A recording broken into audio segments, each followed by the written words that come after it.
Entonces Apolos hablaba y enseñaba lo concerniente al Señor, pero cuando le oyeron Priscila y Aquila, le tomaron aparte y le expusieron más exactamente el camino de Dios.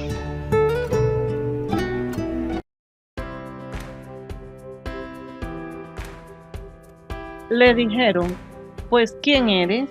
Para que demos respuesta a los que nos enviaron. ¿Qué dices de ti mismo? Dijo: yo soy la voz de uno que clama en el desierto. Enderezad el camino del Señor, como dijo el profeta Isaías. Y los que habían sido enviados eran de los fariseos. Juan 1, 22 al 24. La poderosa manifestación del ministerio de Juan el Bautista creó recelos entre las autoridades de Israel, a quienes se les identifica como los judíos. No pudiendo aclarar el origen de las actividades de Juan el Bautista, los enviados de las autoridades judías vuelven al inicio y le preguntan nuevamente: ¿quién eres? ¿Qué dices de ti mismo? En primera instancia, el profeta Juan el Bautista negó 3 veces ser el Mesías. Y este testimonio sirve al apóstol Juan para reforzar que Jesús de Nazaret es el Mesías, el Verbo encarnado, enviado del Padre. La necesidad de llevar una respuesta a quienes les enviaron y las negativas de Juan el Bautista a ser identificado con personajes conocidos en el ámbito del judaísmo como Elías y el profeta, lleva a los fariseos a cierto nerviosismo por la incertidumbre. Ya durante la entrevista mostraron esa desorientación cuando le preguntaron: ¿qué pues? O ¿entonces qué? Es evidente que lo lacónico de las respuestas del Bautista, yo no soy, no soy, no, bloquearon la intensidad planeada para el interrogatorio y se volvió contra ellos mismos, pues todavía no tenían nada en concreto. Hábilmente, el Bautista desvió la atención de su persona hacia Cristo, por lo que no les queda otra que bajar el tono y volver a la pregunta inicial: ¿quién eres? ¿Cómo te defines?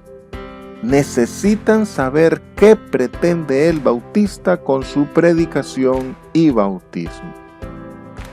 Por supuesto, esta conversación se dio durante todo el ministerio de Juan el Bautista, tiempo en el que siempre anunció a Jesús de Nazaret como el Mesías. El problema es que cuando Juan el Bautista señalaba a Jesús, los judíos se quedaban viéndole el dedo. El Bautista dijo: soy la voz. Al responder así a los fariseos, Juan el Bautista hacía alusión a la profecía de Isaías. Voz que clama en el desierto: preparad camino a Jehová, enderezad calzada en la soledad a nuestro Dios. Todo valle sea alzado, y bájese todo monte y collado. Lo torcido se enderece y lo áspero se allane. Y se manifestará la gloria de Jehová, y toda carne juntamente la verá, porque la boca de Jehová ha hablado. Isaías 40, 3 al 5. Esta voz en el desierto no significa que no había oyentes o que el Bautista hablaba al aire. Conforme al contexto del capítulo 1, de un contraste entre ambos, aquí el Bautista es la voz, pero el Señor Jesucristo sigue siendo la palabra. La forma en que el Bautista habla de sí mismo es en un sentido anónimo. Él es solamente una voz. Esta voz profética del Bautista y su contenido la ratifican los evangelios sinópticos. El contexto histórico sugerido por las preguntas de los emisarios de los judíos sobre Elías y el profeta remite el pensamiento del Bautista a la liberación del remanente de Israel de la cautividad babilónica. Y entonces prorrumpe con las palabras del profeta Isaías. Colocado dentro de las líneas más puras de lo profético, el Bautista hace el llamado a los que le investigaban a emprender el camino de regreso por el desierto, buscando restaurar la fe, e hizo esa exhortación colocándose bajo la autoridad de las Escrituras. Los evangelios sinópticos detallan la manera en que el Bautista animaba al pueblo a entrar al reino de Dios, que sería inaugurado por el Mesías y que él anunciaba. Pedía arrepentimiento, conversión y cambio de vida, y todo esto lo prefiguraba en el bautismo que les practicaba. ¿Qué diferencia con Josefo, el historiador judío, quien consideró al Bautista tan solo como un predicador moralista? Dice Josefo sobre el Bautista: invitaba a los judíos a participar del bautismo, con tal que estuviesen practicando la justicia entre ellos y la piedad con respecto a Dios. Pues sólo así, en opinión de Juan, el bautismo sería realmente aceptable, es decir, si lo empleaban para obtener no perdón por algunos pecados, sino más bien purificación de sus cuerpos, dado que sus almas ya habían sido purificadas por la justicia.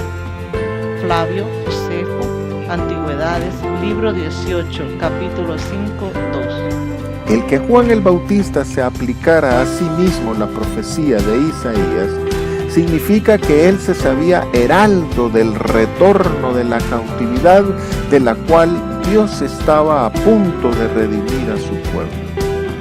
Así lo anunciaron los profetas de la dispersión, que el Mesías al final de los tiempos liberaría al pueblo de la cautividad, profecías que en los siguientes versículos son relacionados con el Señor Jesucristo.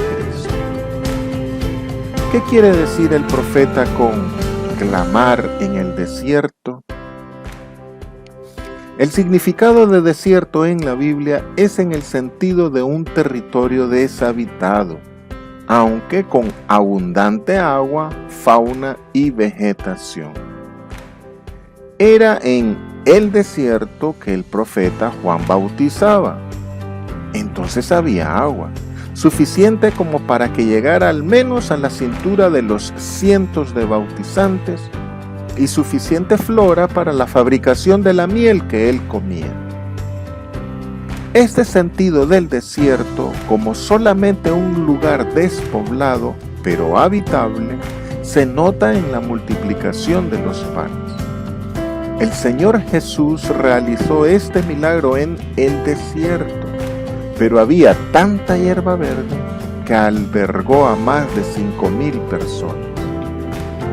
Por otro lado, fue en el desierto que los israelitas lavaron sus ropas y ponían cada mañana leña sobre el altar. Y según el profeta Jeremías, el desierto también era un lugar normal de pastoreo. El desierto es el lugar de nacimiento de Israel como nación. Ahí recibió la ley y siguió a Dios, cosa que dejó de hacer en su vida sedentaria en Canaán. De ahí que Dios habló de la necesidad de volver a la experiencia del desierto en el sentido de que el corazón de cada cual se dispusiera a escuchar su voz. Pero he aquí que yo la atraeré y la llevaré al desierto, y hablaré a su corazón, y le daré sus viñas desde allí, y el valle de Acor por puerta de esperanza, y allí cantará como en los tiempos de su juventud, y como en el día de su subida de la tierra de Egipto. Oseas 2, 14 y 15. Luego de 50 años de destierro en Babilonia, un remanente regresó a la tierra prometida y esto fue visto como un nuevo éxodo que llevaba a la liberación final, donde Dios mismo caminaba frente a su pueblo para conducirlo a la nueva Jerusalén que vio el profeta Ezequiel. En este contexto del retorno de la cautividad es que se oyó la voz que clama en el desierto, que anunciaba la era mesiánica, y el desierto pasó a ser símbolo de la salvación final. Por esto fue que el Señor Jesús advirtió a la iglesia primitiva de no ir cuando un falso Mesías les llamara al desierto. Según Apocalipsis capítulo 12, versículos 6 y 14, pertenecer a la iglesia es huir al desierto, porque el desierto es símbolo de purificación y preparación para la entrada a la tierra prometida. La tierra prometida de hoy es el reino de Dios a través de la iglesia. Solo el que vive espiritualmente en el desierto se considera a sí mismo un peregrino sobre la tierra. El llamamiento del Bautista era: enderezad el camino.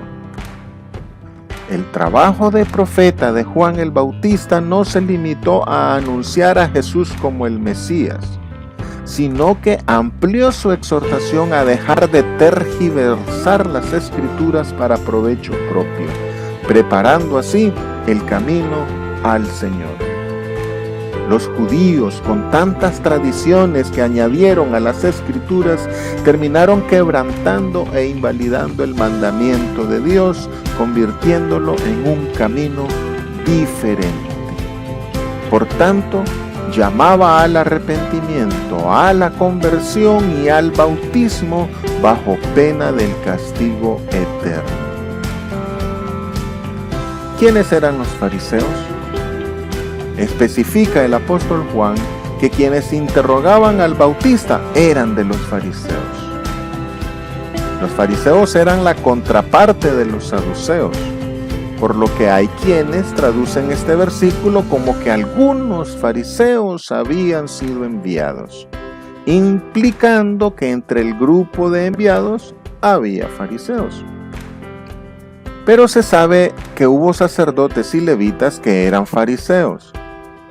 En todo caso, según el apóstol Mateo, fariseos y saduceos acudían normalmente a la ministración de Juan el Bautista.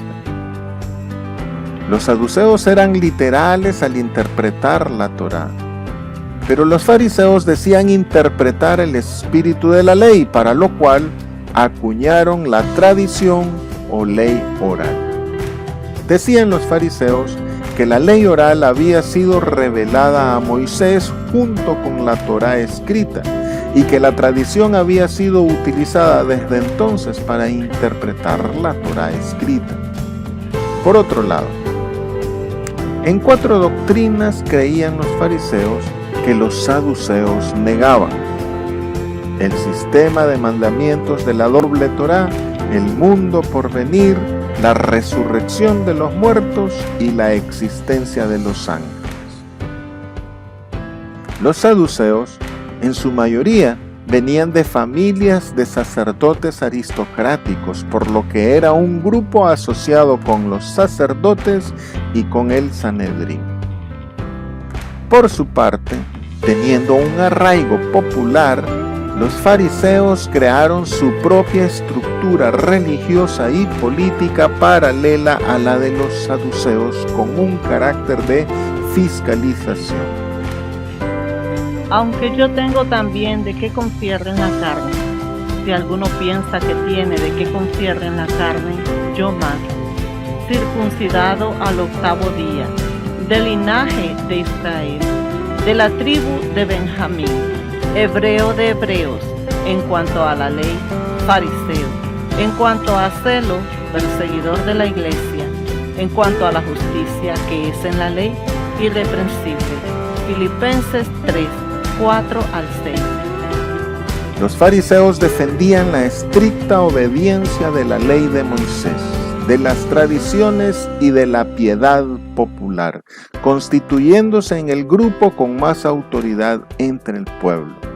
Eran influyentes y participaban en la dirección política. Los sacrificios en el templo de Jerusalén eran atendidos por los sacerdotes, pero era supervisado por los fariseos, quienes agregaron un elemento nuevo al servicio. Había 24 grupos que se alternaban en el servicio litúrgico del templo y cada grupo oficiaba durante una semana. Y los fariseos colocaron 24 grupos adicionales conocidos como Ma'amad, los que acompañan, con autorización para mantener observadores en los sacrificios durante una semana entera. El resto de la Ma'amad u observadores se reunía diariamente en el salón de la comunidad para realizar lecturas y oraciones apropiadas. Este agregado fariseo proporcionó el nacimiento de la casa de estudio y de la casa de oración, conocida también como sinagoga. Estas sinagogas florecieron en toda Judea. Los fariseos también establecieron organizaciones y escuelas para la transmisión y desarrollo de la tradición oral y sentaron las bases para un sistema de tribunales locales regentados por el Gran Tribunal, el cual era diferente del Sanedrín. La destrucción de Jerusalén en el año 70 hizo que los saduceos desaparecieran y que los fariseos predominaran entre los judíos. Pero al alcanzar la prominencia, los fariseos abandonaron los ideales mesiánicos y enfatizaron solamente la parte escatológica de su doctrina. Técnicamente, los fariseos no eran parte de los judíos, pues no dependían jerárquicamente de ellos. Sin embargo, incidían con sus argumentos en muchas de las decisiones del Sanedrín. Entre estas, la de poner en movimiento a la guardia del templo. Por tanto, era natural que figurasen en la comisión que indagaba al Bautista. Enviaron pues especialistas de la secta de los fariseos en cuestiones de purificación ritual ante Juan el Bautista, especialmente porque él era hijo de un sacerdote.